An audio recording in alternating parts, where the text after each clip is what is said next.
Hello everyone, and welcome to my channel. I hope everyone is having a wonderful day. Before we begin, please hit the subscribe button and give this video a thumbs up. The midday sun cast golden streaks through the Forrester Creations conference room windows, but inside the air was heavy, charged with secrets that had waited decades to come to light. John Finn Finnegan stood frozen, his eyes locked on the manila envelope, trembling slightly in Lauren Fenmore's hands. Her expression was unreadable, equal parts nervous, excited, and remorseful. Time seemed to stop for Finn as he stared at her, the woman who had always been somewhat peripheral to his world, but who now held within her grasp the answers to questions he never knew he needed to ask.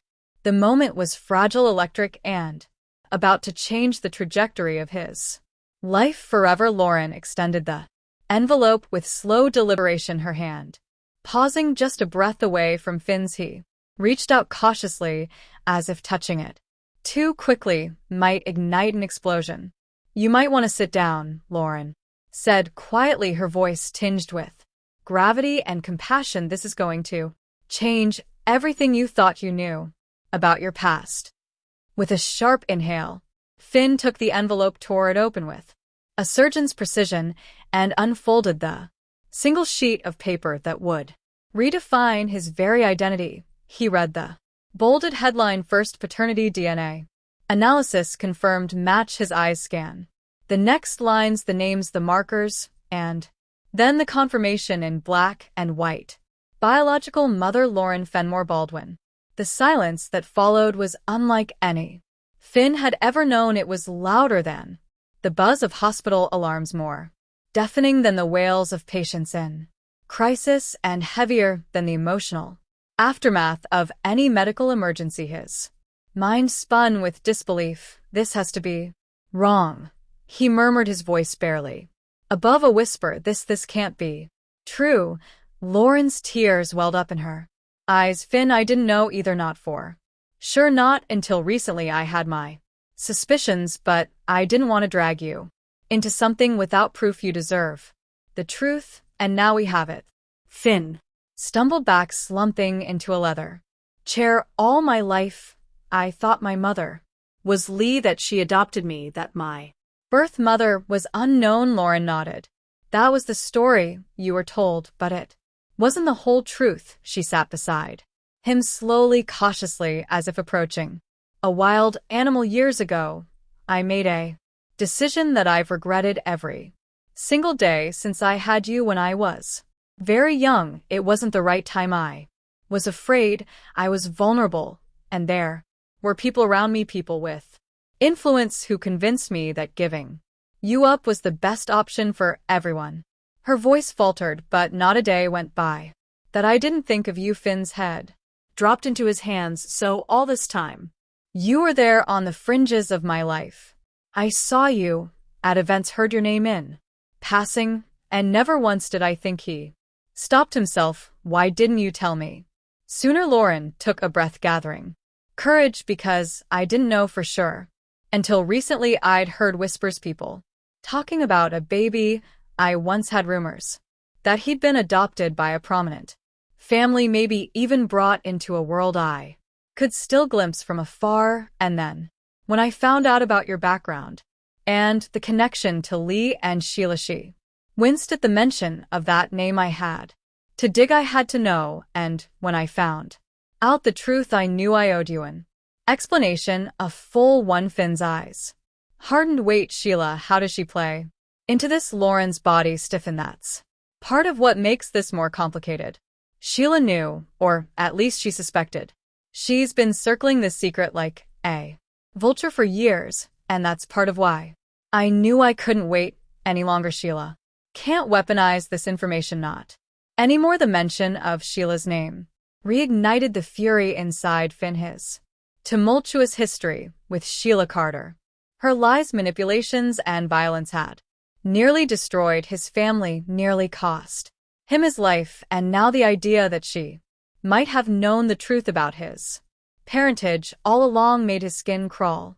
"Sheila," he spat, standing up, "if she knew I was your son, that means she had Leverage that means she was playing us. All like pawns. Lauren rose to meet his gaze. Yes, and that's why I came forward. Now I couldn't let her have that power. Not over you, not over me, not over any of us. Finn paced the room, his mind caught in a whirlwind of conflicting emotions. Relief, anger, grief, confusion. The foundation of his identity was shifting. Beneath his feet, everything he'd known about his origins, his sense of self, was unraveling, and yet somewhere in the chaos a flicker of hope sparked because Lauren, for all her flaws and her mistakes, had come forward. She had told him the truth. She had given him the missing pieces of his past. What do I do with this? He asked, almost to himself. What does this mean for me, for Lee, for my family? Lauren moved closer, placing a gentle hand on his arm. That's for you to decide. I am not requesting anything. I don't expect you to suddenly call me mom. I just want you to have the truth, to know where you come from, and to know that you were always loved, even from afar. Her voice trembled. And I'm here if you ever want to talk, if you ever want to know more. Finn's eyes met hers, and for a moment a sense of connection bloomed. A fragile bond formed, not through years of nurturing, but through a shared truth, one that neither could ignore. But their moment of tentative reconciliation was cut short by the buzz of Finn's phone. He glanced at the screen. A message from Steffi Comey. Sheila's back. The color drained from his face. What he whispered. Sheila's back. Lauren's eyes widened in alarm. We have to act fast. If she knows what you know, if she's back to stir trouble, then everything could be at risk. Finn's jaw tightened. I won't let her destroy this, not again. I've already lost too much. He grabbed his jacket and stormed out of the room. Without saying anything, Lauren following closely behind. The truth about his mother was no longer just a private revelation. It was a weapon that Sheila could try to use, a thread she could pull to unravel everything he held dear. As they arrived at the Cliff House, Steffi met them at the door, her eyes wide with concern. Sheila showed up outside. The hospital security escorted her away, but she was raving, talking about a secret, about family ties and unfinished business. Finn's fists clenched. She is aware. Lauren gave a grim nod. And that means she'll stop at nothing to exploit it. Inside the house, the tension was palpable. Hayes played quietly in the background, unaware of the storm brewing around him. Finn's thoughts raced. He thought of Lee, his adoptive mother, the woman who had raised him with integrity and love. He thought of Lauren, his birth mother, now stepping into a truth too long buried. And he thought of Sheila, his biological tie by blood, but a curse by every other measure. How is it possible for a single man to have so many mothers and yet feel so alone? The days that followed were a whirlwind of confrontation and fallout. The DNA test, Lauren's confession, and the truth about Finn's birth were all discussed with Lee. As Finn sat down, Lee was heartbroken but stoic. You are my son, she said, fiercely, tears brimming in her eyes. No piece of paper can change that. I may not have given birth to you, but I raised you. I loved you. I protected you. Finn's voice split. And I'll always be your son. That won't change. But the revelation sent shock waves through the Forrester and Spencer circles. Ridge was furious to learn that Lauren had kept the secret for so long. Brooke was stunned by the bombshell and the potential implications for Sheila's return. Steffi and Hope offered assistance, but even they were shaken. Sheila appeared to have a new agenda despite the Forres' long struggle to keep her out of their lives. Sheila's return was anything but subtle. She orchestrated a press leak that made reference to hidden family ties within the Forrester circle. Paparazzi circled. Questions swirled, and Finn found himself thrust into the center of a media firestorm, a walking headline. Finn's secret mother revealed. Ice Lauren Finmore, his true family. But the biggest challenge came one night when Sheila cornered Finn in the hospital parking garage. She had wild eyes and a maniacal demeanor she hissed, I knew it, I always knew you weren't Lise, I could feel it. Now take a look at Lauren Lorenov. Course the perfect woman, the golden girl. Your precious mother. Finn stood his ground. You don't get to speak about her. Or me, you're not my family. Sheila's expression shifted from rage to desperation. Yet I am your still part of me, Finn, whether you like it or not. He stepped back. No, I'm not. And whatever game you think you're playing ends now.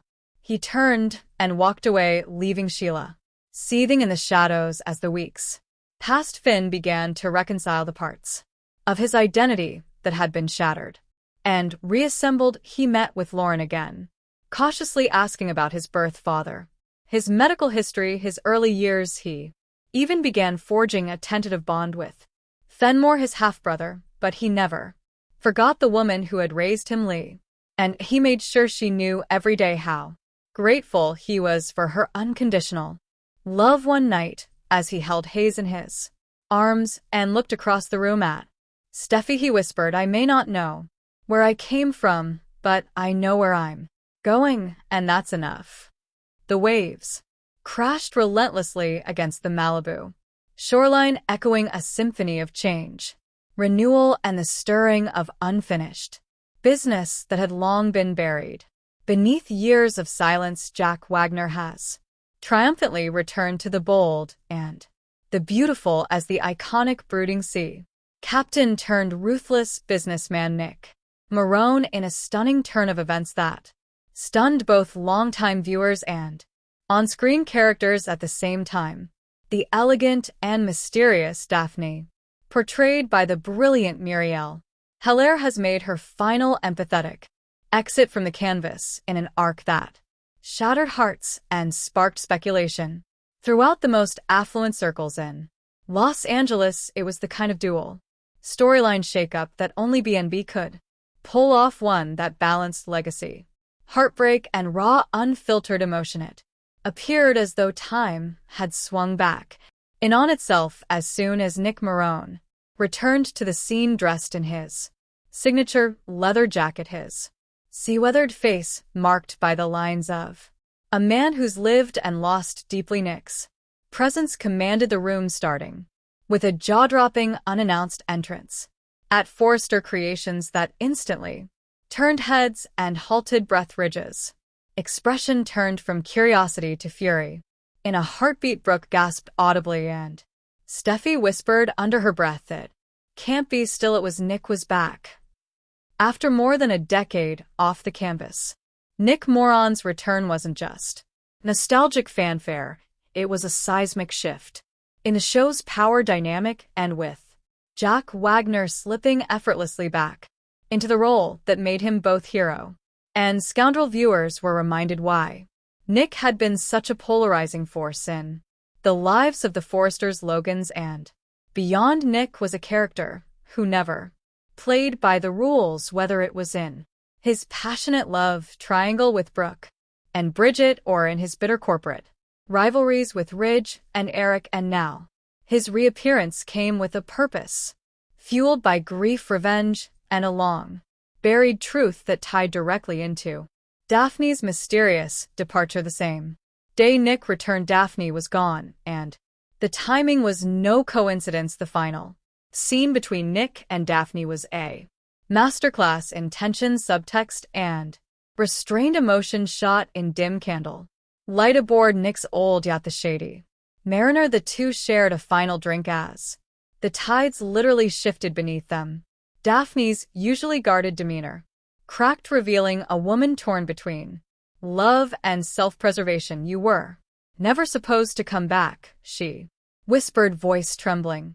And yet here you are, just like always when everything is about to burn.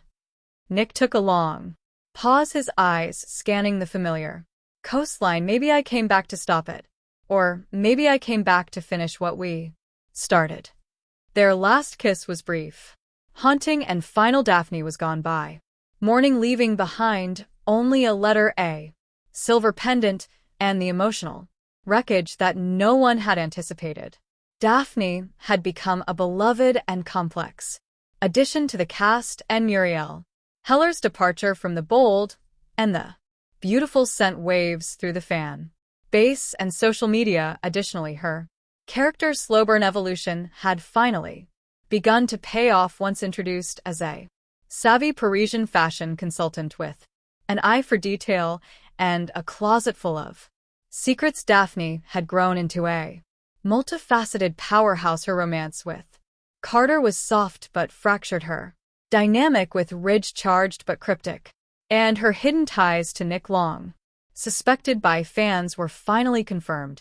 In her closing weeks, it turned out Daphne had once worked undercover for Marone Industries, involved in a plot to acquire a controlling stake in Spencer Publications. During one of Bill Spencer's weakest moments, her silence had cost her more than her job. It had cost her her soul, and now it seemed it had cost her everything behind the scenes. Hillary's exit was bittersweet. Krista Allen Taylor, one of the cast members, wrote, "Muriel brought grace, depth, and mystery to every scene. Daphne was a riddle wrapped in Chanel, and Muriel made her unforgettable." Lawrence St. Victor Carter praised their quiet fire as scene partners, while producers hinted that the door remained very much open for her return down the line. But for now, Daphne's story had reached its stunning climax, and her final scene, standing on a Parisian bridge looking out over the Seine with a wistful smile, was a poetic bow to a character who had never truly let herself be known as.